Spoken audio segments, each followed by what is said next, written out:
అందరికీ నమస్కారం. నా పేరు రమ. 7 అడుగుల పయనం సీజన్ 2 16వ భాగం. రచయిత కన్నమ్మ గారు. అద్దు కారులో డల్గా ఉంటుంది. అద్విక్ వేరే ఆలోచనలో ఉండి అది గమనించడు. తనని డ్రాప్ చేసి ఇంటికి వెళ్ళిపోతాడు. అద్దు కళ్ళలో నీళ్లతో తన రూమ్లోకి వెళ్ళి డోర్ క్లోజ్ చేసుకుని దానికి ఆనుకుని మోకాల దగ్గర పెట్టుకుని కూర్చొని ఏడుస్తూ ఉంటుంది. సానియా తనతో మాట్లాడిన మాటలే గుర్తు చేసుకుంటుంది. అద్దు బిల్ కౌంటర్ దగ్గరికి వెళ్ళినప్పుడు సానియా హాయ్ మిస్ ఆరాధ్య అని అంటుంది. అద్దు హాయ్, నేను మీకు తెలుసా అని అడుగుతుంది. ఎందుకు తెలియదు, బాగా తెలుసు, హరికృష్ణ గారి కూతురు కదా అని అంటుంది. హా అని అద్దు తలుపుతూ మీరు మా బావని లవ్ చేస్తున్నారు కదా అని అంటుంది. సానియా ఆ మాటకు షాక్ అవుతూ అవును, మీ బావ చెప్పాడా అని అంటుంది. అద్దు హా అని అంటుంది. ఆ రోజు తను కాల్ లిఫ్ట్ చేసిందని చెప్పలేక. నువ్వు మీ బావని ప్రేమిస్తున్నావా అని అడుగుతుంది సానియా. లేదు లేదని కంగారుగా అంటుంది అద్దు. ఇక్కడ తను ప్రేమిస్తుందని తెలిస్తే వాళ్ళు దూరం అవుతారేమోనని. తన బావ ప్రేమ తనకు దక్కకపోయినా తన బావకి అతని ప్రేమ దక్కాలని అనుకుంది. సానియా అందుకు మనసులోనే హ్యాపీగా ఫీల్ అవుతూ మరి మీ బావ మీద నీ ఫీలింగ్స్ ఏంటి, ఎప్పుడు మీ బావతోనే కనపడతావు కదా అని అంటుంది.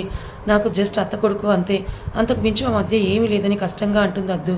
ఆ మాటలు అనేటప్పుడు తన మనసు పడిన బాధ తనకి మాత్రమే తెలుసు, కానీ చూసే వాళ్ళకి అలా ఉండదు కదా అని అంటుంది సానియా. మీరు తప్పుగా అర్థం చేసుకుంటున్నారని అంటుంది అద్దు. అలా అర్థం చేసుకోవద్దంటే నువ్వు మీ బావకి దూరంగా ఉండాలి, లేకపోతే ఎవరైనా తప్పుగానే అనుకుంటారని అంటుంది సానియా. అద్దుకి ఆ మాట చాలా బాధ కలిగిస్తుంది. అద్దు బాధగా బావని ప్రేమిస్తున్న అమ్మాయే ఇలా అనుకుంది, ఇంకా వేరే వాళ్ళు ఇంకెలా అనుకుంటారు అని తన మనసులో అనుకుంటూ ఉంది. సానియా నీ వల్ల మీ బావ నన్ను కేర్ కూడా చేయడం లేదని అంటుంది. అద్దు ఏంటి అని అడుగుతుంది. అవును, నువ్వే అతని చుట్టూ ఉంటే నన్ను ఎలా కేర్ చేస్తాడని అంటుంది సానియా. అద్దుకి ఏం మాట్లాడాలో తెలియలేదు. సానియా, ఒక అమ్మాయిగా నా బాధ అర్థం చేసుకో. ప్రేమించిన వాడు దూరం పెడితే ఎలా ఉంటుందో ప్లీజ్ మీ బావకి దూరంగా ఉండని నమస్కారం చేస్తూ అంటుంది. అద్దు ఇంకేం అనలేక సరే అని తలుపుతుంది. సానియా హ్యాపీగా ఫీల్ అయ్యి అక్కడి నుంచి వెళ్ళిపోతుంది. ఆ మాటలు గుర్తురాగానే బాధపడుతూ ఉంది అద్దు. నేను బావకి దూరంగా ఉండగలనా, అలా ఉండి బ్రతకగలనా, కానీ ఉండాలి. బావ మనసులో నేను లేను. నాకు బావ ప్రేమ దక్కాలని అనుకోవడం స్వార్థమవుతుంది. నాకు అది ఇష్టం లేదు.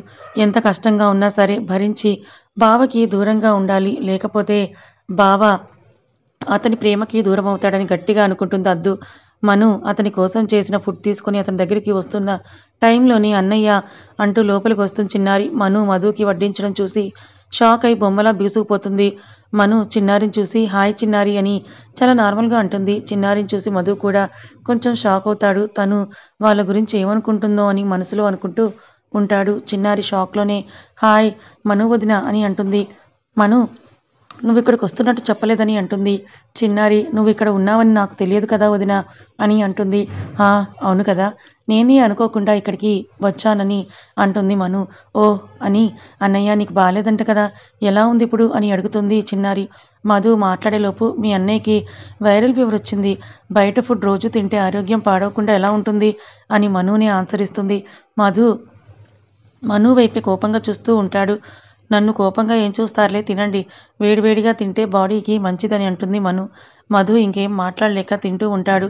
ఎవరి మాట వినని వాళ్ళ అన్నయ్య మను మాట వింటుంటే ఆశ్చర్యంగా ఉంది చిన్నారికి. మధు వినేది అరుణ్ ఇంకా దివి మాట మాత్రమే తనకి తెలుసు. అవును చిన్నారి, కాలేజ్ లేదా అని అడుగుతుంది. చిన్నారికి ఆ ప్రశ్న వినగానే అనిరుద్ధ్ గుర్తొస్తాడు. మధు చిన్నారిని గమనిస్తూనే ఉంటాడు. చిన్నారి మధు వైపు చూస్తూ అది ఇంపార్టెంట్ క్లాసెస్ ఏమీ లేవన్నారు, అందుకే అన్నయ్యతో కాసేపు స్పెండ్ చేద్దామని వచ్చానని అంటుంది. మధుకి ఆ మాట నమ్మశక్యంగా అనిపించకపోయినా మను ముందు అడగడం ఎందుకులే అని అడగలేదు. మధు తిన్నాక అతనికి వేయాల్సిన టాబ్లెట్స్ ఇస్తుంది. అతను కూడా సైలెంట్గా వాటిని వేసుకుంటాడు. అతనికి టాబ్లెట్స్ వల్ల మత్తుగా అనిపిస్తుంటే పడుకుంటాడు. మను చిన్నారి మాటల్లో పడతారు. చిన్నారి వదిన నీకొక విషయం చెప్పనా అని అంటుంది. ఏంటి అని అడుగుతుంది మను. మా అన్నయ్య ఒక అమ్మాయితో ఇలా ఉండడం నేను ఫస్ట్ టైం చూస్తున్నానని అంటుంది చిన్నారి. మను అంటే అని అర్థం కాక అడుగుతుంది. మా అన్నయ్య ఏ అమ్మాయిని దగ్గరికి రానివ్వడు, ఎవరి మాట కూడా వినడు, తనకి నచ్చినట్టే చేస్తాడు. అలాంటిది మొదటిసారి మా అన్నయ్య ఒకరి మాట ఇలా వినడం చూస్తున్నానని అంటుంది. మను ఆ మాటకి నవ్వుతూ చెప్పే విధంగా చెప్పేవాళ్ళు మీ అన్నయ్య లైఫ్లోకి ఇంతవరకు రాలేదేమో, ఇంకా నువ్వు వర్రీ అవ్వకు, మీ అన్నయ్య ఇలా మాట వినడం నువ్వు ఇంకా చూస్తూనే ఉంటావు అని అక్కడే పడుకున్న మధు వైపే చూస్తూ ఉంటుంది మను. చిన్నారి వయసులో చిన్నదే కావచ్చు కానీ ప్రేమని ఎక్స్పీరియన్స్ చేసింది కదా. ఎందుకో మను వాళ్ళ అన్నయ్యని ప్రేమిస్తున్నట్టుగా తనకి అనిపిస్తోంది. కానీ అప్పుడే ఒక నిర్ణయానికి రావడం మంచిది కాదని వదిలేస్తుంది. మనుకి అనిరుద్ మెసేజ్ చేసి ఇంటికి రమ్మని చెప్పడంతో ఏదో విషయం ఉందని అనుకొని, చిన్నారి నేను అర్జెంటుగా ఇంటికి వెళ్ళాలి, మీ అన్నయ్య లేచాక నువ్వు చెప్పేవా అని అంటుంది. చిన్నారి అలాగే వదినా అని చెప్పడంతో ఇంటికి వెళ్తుంది. అనిరుద్ కాలేజ్ టైంలో ఇంటికి రావడం చూసి ఏమేం చిన్న క్లాసెస్ లేవా అని అడుగుతుంది చైత్ర. ఆ మమ్మీ లేవని చెప్పేసి అతని రూమ్లోకి వెళ్ళి బెడ్ మీద పడతాడు అనిరుద్. చైత్ర మాలతో మాట్లాడుతూ ఉండగా మను కూడా రావడం చూసి మను ఆఫీస్ లీవ్ తీసుకున్నావా అని అడుగుతుంది. అవును మమ్మీ అని ఇంకేం మాట్లాడకుండా అనిరుద్ రూమ్లోకి వెళ్తుంది. ఏంటో ఈ పిల్లలు ఇద్దరికి ఇద్దరు ఎప్పుడు ఎలా ఉంటారో తెలియదు అని అనుకుంటూ తన పనిలో తను ఉంటుంది చైత్ర. అనిరుద్ బెడ్ మీద పడిపోయి ఏదో లోకంలో ఉండడం చూసి ఏంట్రా ఏమైంది అని అడుగుతుంది మను. అనిరుద్ మను రావడంతో లేచి తన వైపు చూస్తూ జరిగింది మొత్తం చెప్తాడు. అంతా విన్న మనుకి చిన్నారి వాళ్ళ అన్నయ్య దగ్గరికి రావడం గుర్తుకొచ్చి ఓహో ఇక్కడ ఎఫెక్ట్ వల్ల తను ఆయన గారి దగ్గరికి వచ్చిందా అని అనుకుని అనిరుద్ వైపే చూస్తుంది. అతను మూడాఫ్లో ఉండడం చూసి అతని పక్కన వెళ్ళి కూర్చుంటుంది. రేయ్ ఆ అమ్మాయికి స్పేస్ కావాలేమోరా, ఆ విషయం నువ్వు అర్థం చేసుకో అని అంటుంది మను. కాదే తనకి నేనంటే ఇష్టం ఉన్నాయి ఎందుకు చెప్పడం లేదు, అదే నా బాధ అని అంటాడు అనిరుద్. రేయ్ ఒక అమ్మాయి హార్ట్ ఒకసారి బ్రేక్ అయితే మళ్ళీ నార్మల్ అవ్వడం చాలా కష్టం రా, నువ్వన్నది నిజమే, తనకి నువ్వంటే చాలా ఇష్టం, అది నువ్వు ఎదురుపడినప్పుడు తన కళ్ళల్లో వచ్చే ఆ స్పార్క్ చూసి చెప్పొచ్చు అని అంటుంది మను. కదా మరి చెప్పడానికి ఏం మాయరోగం అని అంటాడు అనిరుద్. మను అనిరుద్ డిప్ప మీద ఒకటేసి అదే కదరా చెప్తున్నా, తన హార్ట్ ఆల్రెడీ సఫర్ అయింది, అందుకే తను ఇప్పుడు స్టెప్ తీసుకోవడానికి కొంచెం భయపడుతుంది, గివ్ హెర్ సమ్ టైమ్ అని అంటుంది మను. ఎన్ని రోజులు అని దిగులుగా అంటాడు అనిరుద్. మను హలో మిస్టర్ బ్రదర్, ప్రేమించిన వాళ్ళ ప్రేమ దక్కాలి అంటే ఆ మాత్రం కూడా వెయిట్ చేయకపోతే ఎలా అని అంటుంది. అనిరుద్కి కూడా అదే కరెక్ట్ అనిపిస్తుంది. నువ్వు అన్నది నిజమేలే అని అంటాడు. ఎస్ ఇంకా మూడాఫ్ నుంచి బయటికి రా అని చెంపలు పట్టుకొని లాగుతూ అంటుంది మను. ఒసే ఒసే వదలవే అని అనిరుద్ అంటూ ఉంటే వదిలేస్తుంది మను. చూడు బ్రదర్, నువ్వు ఇలా బాధపడడం నాకు అస్సలు నచ్చదు, సో ఎప్పుడూ కూడా నవ్వుతూ ఉండు అని అంటుంది మను. నువ్వు నా పక్కనే ఉన్నంత వరకు నవ్వుతూనే ఉంటాను అని నవ్వుతూ ఉంటాడు అనిరుద్. మను ఆ మాటకి అతను నార్మల్ అయ్యాడనుకుని మాట్లాడుతూ ఉంటుంది. విక్రమ్ ఆఫీస్ ఫైల్ కోసమని ఇంటికొస్తాడు. చైత్ర రూమ్లో ఏదో ఆలోచిస్తూ బట్టలు మడత పెడుతూ ఉంటుంది. విక్రమ్ వాళ్ళ రూమ్లోకి వెళ్ళి చూస్తే చైత్ర ఆలోచనలో ఉండడం చూస్తాడు. నా బంగారం అప్పుడు ఇప్పుడు అలానే ఉంది, ఏం మారలేదని అనుకుంటూ మెల్లిగా వెళ్ళి తన వెనుక నిలబడి తనని హత్తుకున్నాడు విక్రమ్. చైత్ర సడన్గా ఉలిక్కిపడి వెనక్కి తిరిగింది. విక్రమ్ ఆమె భుజం మీద తలపెట్టుకొని ఏంటి బంగారం అంతలా ఉలిక్కిపడ్డావు, నిన్నిలా నేను తప్ప ఎవరు పట్టుకుంటారో చెప్పు అని అడుగుతాడు విక్రమ్. నన్నెవరు పట్టుకోరలే కానీ ఇలా సడన్గా పట్టుకుంటే ఎవరైనా ఉలిక్కి పడతారని అంటుంది చైత్ర. నువ్వేదో దీర్ఘ ఆలోచనలో ఉన్నావు కదా, ఏం ఆలోచిస్తున్నావు అని అనుకుంటూ హత్తుకున్నాను అని అంటాడు విక్రమ్. గొప్ప పని చేశారులే కానీ వదలండి అని అంటుంది చైత్ర. ఇలా బాగుంది బంగారం, కాసేపు అలానే ఉండు అని విక్రమ్ బుజ్జి ఫేస్ పెడుతూ అంటాడు. చైత్ర విక్రమ్ ఫేస్ చూసి కరిగిపోయి ఏం మాట్లాడకుండా అతని వైపే చూస్తూ ఉంటుంది. విక్రమ్ ఇంతకీ మేడం గారు అంతగా ఏం ఆలోచిస్తున్నారు అని అడుగుతాడు. అది ఇందాక అమ్మ వాళ్ళకు కాల్ చేసి మాట్లాడానని అంటుంది చైత్ర. అత్తయ్య వాళ్ళు ఏమైనా అన్నారా అని అడుగుతాడు విక్రమ్. చైత్ర కంగారుగా లేదు విక్కీ, ఏం అనలేదు అని అంటుంది. మరి అని అయోమయంగా అడిగాడు విక్రమ్.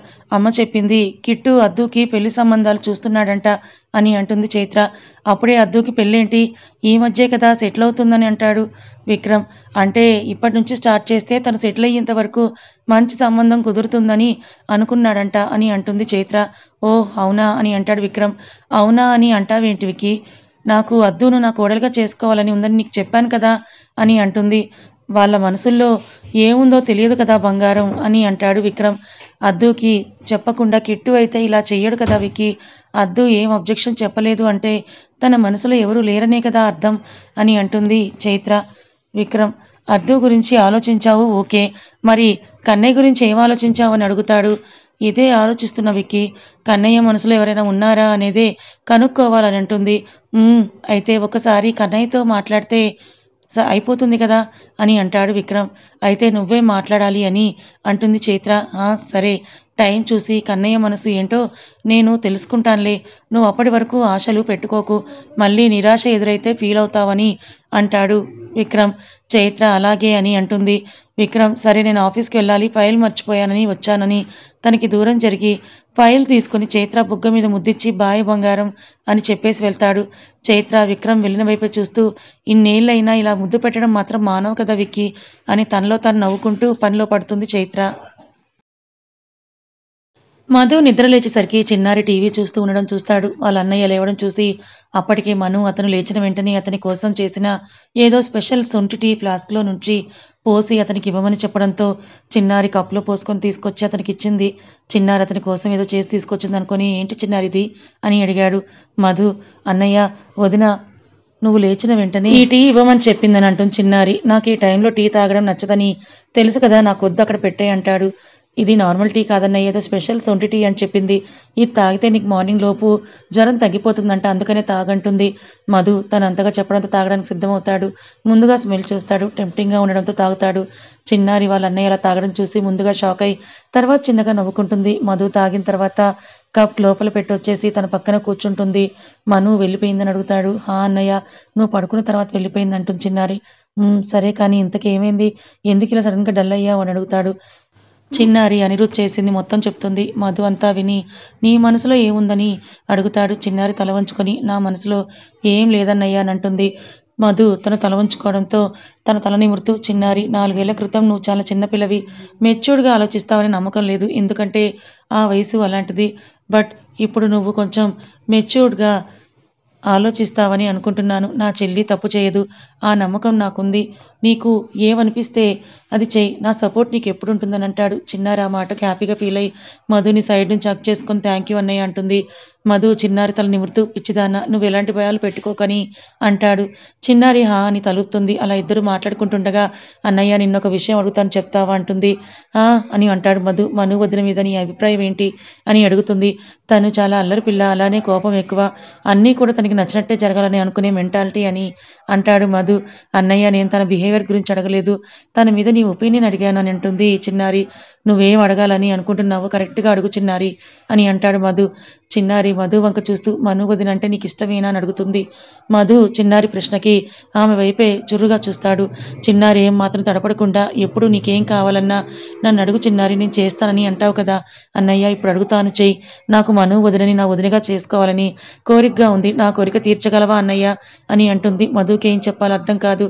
అతనికి అరుణ్ కూడా ఆ రోజు అలాగే అనడం గుర్తుకొచ్చింది. అన్నయ్య నువ్వు దివి వదిన ఎంత క్లోజ్గా ఉండేవారో నాకు తెలుసు, బట్ దివి వదినని చూసినప్పుడు ఎప్పుడూ కూడా నాకు అలా అనిపించలేదు. మను వదినని చూస్తుంటే తను నీకు కరెక్ట్ జోడీ అనిపిస్తోంది, నా మనసులో అనిపిస్తుంది, నీకు చెప్పాను, ఇక నిర్ణయం మాత్రం నీదే, ఆలోచించుకొని వెళ్తాననేసి విక్రమ్ ఇంటికి బయలుదేరుతుంది. మను గురించి ఆలోచనలు పడతాడు. నెక్స్ట్ డే చిన్నారికి కొంచెం టైం ఇవ్వాలని అనుకుని అనిరుద్ నార్మల్గానే తనతో ఉంటాడు. అతన్ని చూసి చిన్నారి కూడా కొంచెం హ్యాపీగా ఫీల్ అవుతుంది. అతనికి కొంచెం రిలీఫ్గా అనిపించడంతో ఆఫీస్కి వెళ్తాడు మను కూడా ఆఫీస్కి వెళ్తుంది. ప్రాజెక్ట్ ఒకటి మధుకి ఎక్స్ప్లెయిన్ చేసేది ఉండడంతో అతని క్యాబిన్లోకి వెళ్తుంది మధు ఏదో వర్క్ చేస్తూ ఉంటాడు. మను పర్మిషన్ తీసుకొని లోపలికి వెళ్తుంది. మను నవ్వుతూ ఇప్పుడు ఎలా ఉంది మీకు అని అడుగుతుంది. మధు ఓకే అని అంటాడు. ఓ ఓకేనా సరే అనుకొని తన ప్రాజెక్ట్ని ఎక్స్ప్లెయిన్ చేస్తూ ఉంటుంది. కానీ మధు మాత్రం తనని గమనిస్తూ ఉంటాడు. తను నాకు అంత మంచిగా పేరవుతుందా, డాడీకి చిన్నారికి ఎందుకు అలా అనిపిస్తోంది, తను మంచిదే, బట్ తన మనసులో నా మీద ఎలాంటి ఫీలింగ్స్ ఉన్నాయో తెలియదు కదా అని అనుకుంటూ మనోని కొన్ని రోజులు అతని విషయంలో అందరి విషయంలో ఎలా ఉంటుందో తెలుసుకోవాలని నిర్ణయం తీసుకున్నాడు. ధీరజ్ పోస్టింగ్ తీసుకొని డ్యూటీలో జాయిన్ అయ్యాడు. అతని డ్యూటీలో జాయిన్ అవ్వగానే అతనికి వచ్చిన కేసు అమ్మాయిల మిస్సింగ్ కేసు. ఆ కేసు గురించి మొత్తం స్టడీ చేసిన అతను ఎక్కడా చిన్న క్లూ కూడా దొరకలేదు. క్రిమినల్ చాలా తెలివిగా ప్రవర్తిస్తున్నాడనే విషయం మాత్రం అర్థం చేసుకుని అలాంటి కేసెస్ ఇంకా ముంబైలో ఏ స్టేషన్స్లోనైనా రికార్డ్ అయ్యాయా అని చూస్తున్నాడు. ఈ కేసు చాలా ఇంట్రెస్టింగ్గా ఉంది, ఇలాంటి కేసెస్ డీల్ చేస్తేనే కదా నేనేంటో నాకు తెలిసేదనుకుని ఆ కేసు గురించి డీప్ ఇన్వెస్టిగేషన్ మొదలెట్టాడు. ఆ కేసు గురించి స్టడీ చేస్తూ అతని ఇంట్లో హాల్లో కూర్చొని ఉంటాడు. ఆ కేసు గురించి స్టడీ చేస్తూ దివితో ఎక్కువ మాట్లాడకుండా ఉండడంతో అంత బిజీగా అతను ఏం చేస్తున్నాడని తెలుసుకోవాలని పొద్దున్నే ఇంటికి వెళ్తుంది దివి.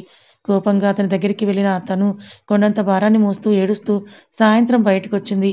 అద్దుని నేను కలవాలని చూస్తుంటే అది నన్ను అవాయిడ్ చేస్తోంది.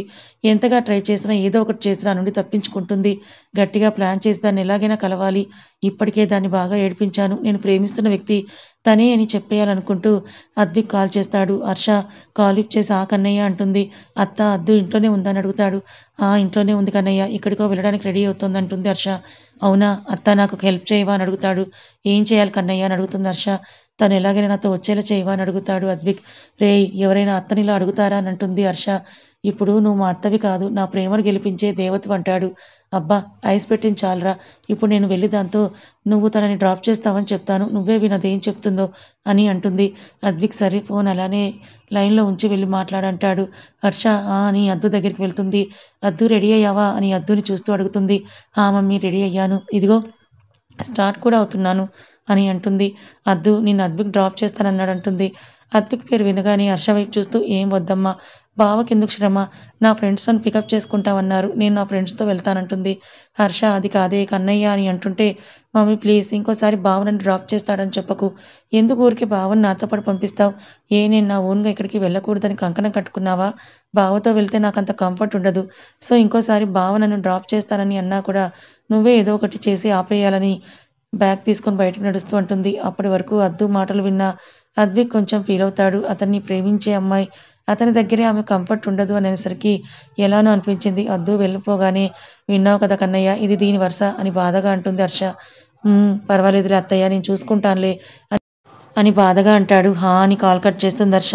అద్దుకి నేనంటే ఎంతో ఇష్టం, కానీ అది బయట పెట్టదు. దాన్ని మార్చాలంటే ఏం చేయాలని ఆలోచిస్తూ ఉంటాడు. దివి తాడో పేడో తేల్చుకోవడానికి ధీరజ్ ఇంటికి వెళ్తుంది.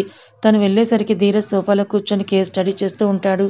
అతన్ని చూసి కోపం వచ్చి ఫాస్ట్గా అతని తల మీద ఒకటి ఇస్తుంది. అలా కొట్టేసరికి అతని దగ్గర ఉన్న గన్ తీసి దివికి గురిపెట్టాడు ధీరజ్. సడన్గా అలా గన్ గురిపెట్టేసరికి దివి ముందు భయపడినా కొంచెం ధైర్యం తెచ్చుకొని కోపంగా, కొన్ని రోజుల నుండి నన్ను జస్ట్ పట్టించుకోవడం లేదని అనుకున్నాను, కానీ ఇప్పుడు తెలుస్తోంది నన్ను చంపడానికి ఏదో ప్లాన్ చేస్తున్నావని అంటుంది. దివిని చూసిన ధీరజ్, మెంటలా, అయినా అలా సడన్గా వచ్చి తల మీద ఎందుకు కొట్టావు, ఇంకా ఏదేదో పిచ్చివాగుడు వాగుతున్నావేంటి అని చిరాగ్గా అంటాడు. ధీరజ్ పక్క కూర్చొని, ఏంటి నేను పిచ్చిగా వాగుతున్నానా, అంతేలే, ఇన్ని రోజులు నా మాటలు ముచ్చాలని అనేవాడివి, జాబ్ వచ్చినప్పటి నుంచి అసలు మాట్లాడమే లేదు, నన్ను పట్టించుకోవడమే లేదని అంటుంది. ధీరజ్ కొంచెం వర్క్లో ఉన్నానే అని మళ్ళీ కేస్ ఫీల్ని చేతిలో తీసుకుంటూ అంటాడు. దివి ఆ ఫైల్ అతని చేతిలో నుంచి లాక్కొని, నేను ఇక్కడ మాట్లాడుతూ ఉంటే ఆ ఫైల్ తీసుకుంటావేంటి, నాకు కూడా హాస్పిటల్లో ఎంతో వర్క్ ఉంటుంది, అయినా నీ ఫోన్ లేదా మెసేజ్ కోసం ఎదురు చూస్తూ ఉంటాను, నువ్వు ఇలా నన్ను ఇగ్నోర్ చేస్తే నాకు కోపం వచ్చి నిన్ను వదిలి వెళ్ళిపోతాను చూడు అని అనగానే అప్పటి వరకు కూల్గా ఉన్న ధీరజ్ ఒక్కసారిగా దివిని అతని మీదకు లాక్కొని, నన్ను వదిలి వెళ్ళిపోతావని మాట నీ నోటి నుంచి వస్తే చంపేస్తానని కోపంగా గట్టిగా భుజాలు నొక్కుతూ అంటాడు. ఆ కళ్ళలో కోపం చూడగానే దివి కాస్త భయంగా చూసింది. అలానే అతను గట్టిగా పట్టుకోవడంతో నొప్పి వల్ల కళ్ళల్లో నీళ్ళొస్తాయి. ఆమె కళ్ళల్లో నీళ్లు చూడగానే కొంచెం కోపం తగ్గించుకుని ఆమెను వదిలేసి పక్కకు తిరుగుతాడు. ఇద్దరి మధ్య చాలాసేపు మౌనం రాజ్యమేలింది. బయటేమో వర్షం మొదలైంది. సారీ బావా, ఏదో నువ్వు నన్ను పట్టించుకోలేదని కోపంగా అలా అనేశానని మెల్లగా నోరు విప్పింది దివి. ధీరజ్ ఆమె వైపు చూసేసరికి ఆమె కళ్ళల్లో నీళ్లతో తననే చూస్తూ ఉంది. ధీరజ్ దివిని దగ్గరకు తీసుకొని, మెంటల్, ఇప్పుడు ఏమైందని అలా ఏడుస్తున్నావు, కూల్, ఏడవకని ఆమె కన్నీళ్లను తుడిచాడు. ఒక మెరుపు సౌండ్ గట్టిగా వినపడేసరికి భయంతో ధీరజ్ను హత్తుకుపోయింది. కరెంటు కూడా పోయింది. ధీరజ్ ఉండేది సిటీకి దూరంగా ఫామ్ హౌస్లో కాబట్టి కరెంట్ పోగానే ఇల్లంతా చాలా వరకు చీకటైపోయింది. దివి, డోంట్ పానిక్, నేను ఇక్కడే ఉన్నానని అంటాడు ధీరజ్. దివి ధీరజ్ను హత్తుకుని అంటుంది. అతను దూరం జరుపుతుంటే ఇంకా ఇంకా దగ్గరగా జరిగింది. ఆమె అణువణువు అతనికి తాకుతుంటే ఏదో తెలియని అనుభూతి అతనికి కలిగింది. అది దివి, దూరం జరుగు అని అంటున్నా ఆమె మాట వినలేదు. అప్పుడే ధీరజ్ మైండ్లో ఒక ఆలోచన వచ్చింది. నేను ఎప్పటి నుంచో ఇదే టైం కోసం ఎదురు చూస్తున్నాను కదా, తనే నా దగ్గరికి వచ్చింది, ఈ సిచ్యువేషన్ నాకు ఫేవర్ చేసుకుంటే అయిపోతుంది కదా అనుకొని భయపడకని తన చుట్టూ చేతులు వేస్తాడు. దివి కళ్ళు మూసుకొని, బావా క్యాండిల్ ఎక్కడుందో చూసి పెట్టు, నాకు భయంగా ఉందంటుంది. ధీరజ్, నువ్వు వదిలితే కదా చూసి పెడతానంటాడు. నాకు భయం కావాలంటే నేను కూడా నీతో పాటే వస్తాను చూడంటుంది. ధీరజ్ సరేరా అని తనని అతనితో సహా లేపి తన బెడ్రూమ్కి తీసుకువెళ్తాడు. దివి కళ్ళు మూసుకొని ఉండడం వల్ల తాము ఎక్కడికి వెళ్తున్నాం అనేది తనకి తెలియదు. ధీరజ్ దివి చుట్టూ చేతులు వేసి మెల్లగా నడుము మీద ప్రెస్ చేస్తూ ఉంటాడు. అతనికి తెలుసు దివి ఎలా అతని కంట్రోల్లోకి వస్తుందనేది, అందుకే ఆమె వీక్ స్పాట్ అయిన నడుమునే ఒత్తుతూ ఉంటాడు. దివి భయంలో ఉండి అది పట్టించుకోకుండా, బావా క్యాండిల్ ఇంకా దొరకలేదా అని అడుగుతుంది. ధీరజ్గా కొంచెం వెలుతురులో దివి మొహం భయంతో కనిపిస్తూ ఉంటే, ఈ భయం నీ మొహంలో ఇప్పుడు ఇంకా ఇంకా పెరుగుతుందని అనుకుంటూ ఆమెను గట్టిగా హత్తుకుని దివి అని ఆమె చెవుల దగ్గర పిలుస్తాడు. అని అంటుంది దివి. ధీరజ్ ఒక చేత్తో ఆమెను చుట్టుకొని ఇంకో చేత్తో అతని పాకెట్లో ఉన్న ఫోన్ తీసుకొని కెమెరా ఆన్ చేసి బెడ్కి ఎదురుగా పెట్టి మెడవంపుల్లో వేలుతో రాస్తూ ఉంటాడు. దివికి అలా చేస్తూ ఉంటే మాటలు కరువైపోయాయి. దివికి దివి నీకు నేనంటే ఇష్టం కదా అని పెదాలతో ఆమె బుగ్గల మీద రాస్తూ అడుగుతాడు ధీరజ్. దివికి అతను అలా చేస్తుంటే ఏదో తెలియని పులకరింతగా అనిపిస్తుంటే హా అని మత్తుగా అంటుంది. ధీరజ్ ఆమె మొహం చూస్తూ పెదాల చివర అతని పెదాలతో రాస్తూ నువ్వు నన్ను లవ్ చేస్తున్నావు కదా అని అంటాడు. అంటుంది దివి. ధీరజ్ తను అతని గ్రిప్లోకి వచ్చిందని అర్థం చేసుకుని ఆమె పెదాలను ఆనుకుని గాఢంగా ముద్దు పెడతాడు. దివి కూడా అతని మీద ఉన్న ప్రేమ వల్ల అతనికి సహకరిస్తూ అతన్ని ఇంకా ఇంకా తనకేసి అదుముకుంటూ ఉంటుంది. ఇద్దరికి ఊపిరి తీసుకోవడం భారమైన ఒకరినొకరు విడవలేదు. అతను నెక్స్ట్ స్టెప్ తీసుకుంటున్నట్టుగా ఆమె బ్యాక్ సైడ్ డ్రెస్ చిప్ తీస్తుంటే దివి మైక నుంచి బయటపడి కళ్ళలు తెరిచి బావా అని అంటూ ధీరజ్ని దూరం తోసేసింది. అప్పటికే ధీరజ్ తన జిప్ తీసేశాడు. దివి భయంగా వెనక్కి జరుగుతూ గోడ కానుకుంది. జిప్ తీయడం వల్ల తన భుజం మీద నుంచి డ్రెస్ జారిపోతుంటే పట్టుకుంటుంది. అప్పుడే కరెంట్ కూడా వస్తుంది. ధీరజ్ ఆమె కష్టంగా జారిపోకుండా పట్టుకున్న డ్రెస్ వైపు చూస్తూ ఆమె వైపు నడుస్తూ ఏంటి దివి అలా తోసావు? నేనంటే ఇష్టం అన్నావు కదా, మరి ఇష్టం ఉంటారా నెట్టడం తప్పు కదా అని అంటాడు. దివి ధీరజ్ చూపు తేడాగా అనిపిస్తుంటే బావా నువ్వంటే నాకు ఇష్టమే కానీ మనకి ఇంకా పెళ్ళి కాలేదు కదా, కొన్ని హద్దులు ఉంటాయని వణుకుతున్న గొంతుతో అంటుంది. ధీరజ్ ఆ మాటకి ప్రేమకి హద్దులు ఉండవు అని నువ్వే చెప్పావు కదా, మరి ఇప్పుడు హద్దులు ఉంటాయని ఎలా అంటున్నావని తన ముందు నిల్చొని కళ్ళలోకి చూస్తూ అంటాడు. దివికి ధీరజ్ కళ్ళు చూస్తుంటే ఎందుకో భయంగా అనిపించింది. కథ ఇంకా ఉంది ఫ్రెండ్స్. ఫ్లాష్ బ్యాక్ అనేది నెక్స్ట్ ఎపిసోడ్తో అయిపోతుంది. ఇక ఆ తర్వాత స్టోరీ మొత్తం ప్రజెంట్లోకి నడుస్తుంది. మరి ఈ కథ మీద మీ అభిప్రాయాన్ని కామెంట్ చేసి చెప్పండి. Thank you so much.